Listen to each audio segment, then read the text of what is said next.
Assalamualaikum warahmatullahi wabarakatuh. Bertemu lagi bersama saya ya di channel Belajar Bersama Aruna. Menindaklanjuti dari hasil tryout kemarin ya, kita bahas di sini masing-masing soalnya tapi per sub materi ya. Nah, di video kali ini kita akan bahas materi tentang amandemen ya. Kita bahas secara tuntas di sini ya. Langsung saja kita ke soal yang pertama ya. Pada amandemen Undang-Undang Dasar 1945 tidak terdapat penggantian dasar negara, baik itu Pancasila, bentuk negara kesatuan maupun bentuk pemerintahan presidensil. Akan tetapi hanya A. Menyempurnakan, memperjelas, memperbaiki kesalahan dan melakukan koreksi terhadap pasal-pasal yang ada, tanpa harus melakukan perubahan terhadap hal-hal yang mendasar dalam Undang-Undang Dasar 1945 itu sendiri. B. Menyempurnakan dan melakukan koreksi terhadap pasal-pasal yang ada, tanpa harus melakukan perubahan terhadap hal-hal yang mendasar dalam Undang-Undang Dasar 1945 itu sendiri. C. Memperjelas, memperbaiki kesalahan dan melakukan koreksi terhadap pasal-pasal yang ada, tanpa harus melakukan perubahan terhadap hal-hal yang mendasar dalam Undang-Undang Dasar 1945 itu sendiri. Dan D. Menyempurnakan, memperjelas dan memperbaiki kesalahan tanpa harus melakukan perubahan terhadap hal-hal yang mendasar dalam Undang-Undang Dasar 1945 itu sendiri. Serta E. Menyempurnakan, memperjelas, memperbaiki kesalahan dan melakukan koreksi terhadap pasal-pasal yang ada tanpa harus melakukan perubahan. Nah, jawaban untuk soal yang pertama ini adalah jawaban yang A ya. Menyempurnakan, memperjelas, memperbaiki kesalahan dan melakukan koreksi terhadap pasal-pasal yang ada tanpa harus melakukan perubahan terhadap hal-hal yang mendasar dalam Undang-Undang Dasar 1945 itu sendiri. Jadi hanya melakukan perubahan itu atau penyempurnaan, memperjelas, memperbaiki ya, tanpa harus merubah hal-hal yang mendasar dalam undang-undang atau Pancasila itu sendiri ya. Hanya undang-undangnya saja yang dirubah ya. Dan untuk teman-teman apabila mendapatkan soal seperti ini, usahakan dalam satu kali membaca teman-teman sudah bisa memahami maksud dan inti dari soal yang teman-teman baca ya dalam satu kali baca, supaya tidak terlalu membuang banyak waktu. Apabila teman-teman tidak mengerti atau tidak memahami dalam satu kali baca, lebih baik teman-teman dilewat saja ya, seperti itu. Lanjut kita ke soal nomor 2. Tujuan amandemen Undang-Undang Dasar 1945 menurut Husni Tamrin adalah A. Untuk menyempurnakan aturan dasar mengenai tatanan negara agar dapat lebih mantap dalam mencapai tujuan nasional, serta menyempurnakan aturan dasar mengenai jaminan dan pelaksanaan kekuatan rakyat. B.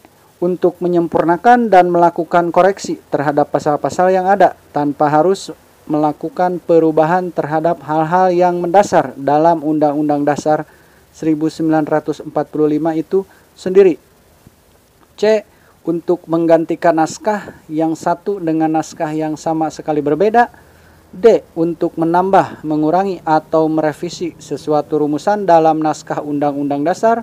Dan E. Untuk perubahan dengan cara melampirkan naskah perubahan itu pada naskah Undang-Undang Dasar. Jawaban untuk soal nomor 2 ini adalah jawaban yang A ya.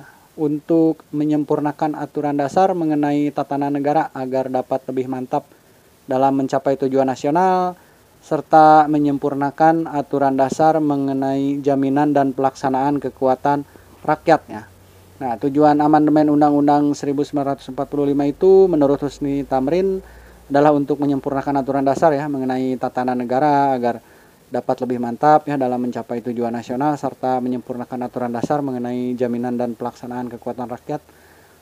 Selain itu, memperluas partisipasi rakyat agar sesuai dengan perkembangan paham demokrasi juga ya, dan menyempurnakan aturan dasar mengenai jaminan dan perlindungan hak agar sesuai dengan perkembangan HAM dan peradaban umat manusia yang menjadi syarat negara hukum ya, dan juga menyempurnakan aturan dasar penyelenggaraan negara ya secara demokratis dan modern melalui pembagian kekuasaan secara tegas, ya, sistem check and balance yang lebih kuat ya dan lebih ketat dan transparan, dan juga pembentukan lembaga-lembaga negara yang baru ya untuk mengakomodasi perkembangan kebutuhan bangsa dan tantangan zaman ya. Jadi seperti itu. Lanjut kita ke soal nomor 3. Menyempurnakan aturan dasar mengenai tatanan negara, menyempurnakan aturan dasar mengenai jaminan dan pelaksanaan kedaulatan rakyat, menyempurnakan aturan dasar mengenai jaminan dan perlindungan HAM, menyempurnakan aturan dasar penyelenggaraan negara secara demokratis dan modern, melengkapi aturan dasar yang sangat penting dalam penyelenggaraan negara, dan menyempurnakan aturan dasar mengenai kehidupan berbangsa dan bernegara merupakan A. Tujuan amandemen Undang-Undang Dasar 1945 menurut Husni Tamrin.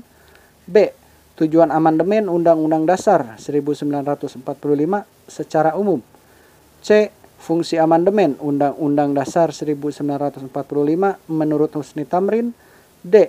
Fungsi amandemen Undang-Undang Dasar 1945 secara umum. Dan E. Pengertian amandemen Undang-Undang Dasar 1945 secara umum.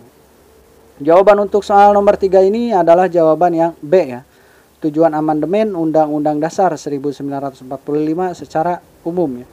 Nah, untuk amandemen itu ada tujuan, ada fungsi, ada pengertian ya. Hati-hati sampai terbalik. Nah, untuk tujuan juga seperti tadi ya, menurut Husni Tamrin adalah salah satu tujuan amandemen menurut para ahli ya, dan yang ditanyakan di sini itu adalah, atau yang ada dalam soal ini adalah tujuan amandemen secara umum ya.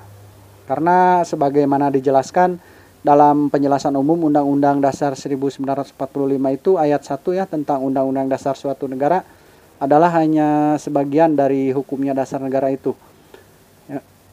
Dimaksudnya itu hanya sebagian adalah karena selain Undang-Undang Dasar ya, hukum tertulis, juga berlaku hukum tidak tertulis ya, sebagai konstitusi negara Indonesia ya. Undang-Undang Dasar 1945 itu berada di posisi tertinggi dalam tata urutan perundang-undangan ya. Semua hukum yang berlaku di Indonesia haruslah sesuai dan berintisari dari Undang-Undang Dasar 1945 ya. Akan tetapi biar bagaimanapun Undang-Undang 1945 itu adalah hukum yang diciptakan manusia ya, dan tidak dapat dikatakan sempurna. Dan pada undang-undang tersebut setidaknya telah ada 4 sejarah amandemen Undang-Undang Dasar 1945 ya, seperti itu. Lanjut kita ke soal nomor 4. Lemahnya check and balance pada institusi ketatanegaraan, eksekutif HIVI, kekuasaan terlalu dominan berada di tangan presiden atau hak prerogatif dan kekuasaan legislatif, pengaturan terlalu fleksibel ya, seperti pada pasal 7 Undang-Undang Dasar 1945 sebelum amandemen, dan terbatasnya pengaturan jaminan akan HAM merupakan A. Alasan diberlakukannya amandemen, B. Alasan dilakukannya amandemen, C. Alasan dialihkannya amandemen, D. Alasan tidak dilakukannya amandemen, dan E. Alasan perubahannya amandemen. Nah, jawaban untuk soal nomor 4 ini adalah jawaban yang B ya, alasan dilakukannya amandemen. Nah, kita jelaskan ya di sini dari amandemen pertama sampai amandemen keempat, di mana perubahannya dan inti dari amandemen yang pertama sampai yang keempat ya. Untuk amandemen pertama itu disahkan pada tanggal 19 Oktober ya tahun 1999 atas dasar SU MPR 14 sampai 21 Oktober tahun 1999 ya. Nah, dan amandemen yang dilakukannya itu terdiri dari 9 pasal ya, bisa teman-teman lihat di sini. Sedangkan inti dari amandemen pertama ini adalah pergeseran kekuasaan presiden yang dipandang terlalu kuat ya, atau eksekutif HIVI ya. Dan amandemen yang kedua itu, amandemen kedua disahkan pada tanggal 18 Agustus tahun 2000 ya, dan disahkan melalui sidang umum MPR tanggal 7 sampai 8 Agustus tahun 2000. Amandemen ini dilakukan pada 5 bab ya dan 25 pasal. Nah, di sini itu ada ya pasal-pasalnya terdiri dari pasal berapa saja. Dan untuk babnya itu bab 9, bab 10, 10A, bab 12, bab 15 ya. Nah, seperti itu. Inti dari amandemen kedua ini adalah pemerintahan daerah, DPR dan kewenangannya, terus hak asasi manusia dan lambang negara dan lagu kebangsaannya. Dan amandemen ketiga disahkan pada tanggal 10 November tahun 2001 ya, dan disahkan melalui ST-MPR 1 sampai 9 November tahun 2001 ya. Perubahan yang terjadi dalam amandemen ketiga ini terdiri dari 3 bab dan 22 pasal ya. Nah, untuk pasal-pasalnya bisa dilihat seperti tadi ya, teman-teman. Dan untuk babnya itu adalah bab 7A, bab 7B, dan bab 8A ya. Sedangkan inti perubahan yang dilakukan pada amandemen ketiga ini adalah bentuk dan kedaulatan negara, ya, kewenangan MPR, terus kepresidenan, impeachment, keuangan negara, dan kekuasaan kehakiman ya. Serta untuk amandemen keempat, amandemen yang terakhir itu disahkan pada tanggal 10 Agustus tahun 2002 ya, melalui ST-MPR 1 sampai 11 Agustus tahun 2002 ya. Perubahan yang terjadi pada amandemen keempat ini terdiri dari 2 bab dan 13 pasal. Pasal-pasalnya di sini ada ya.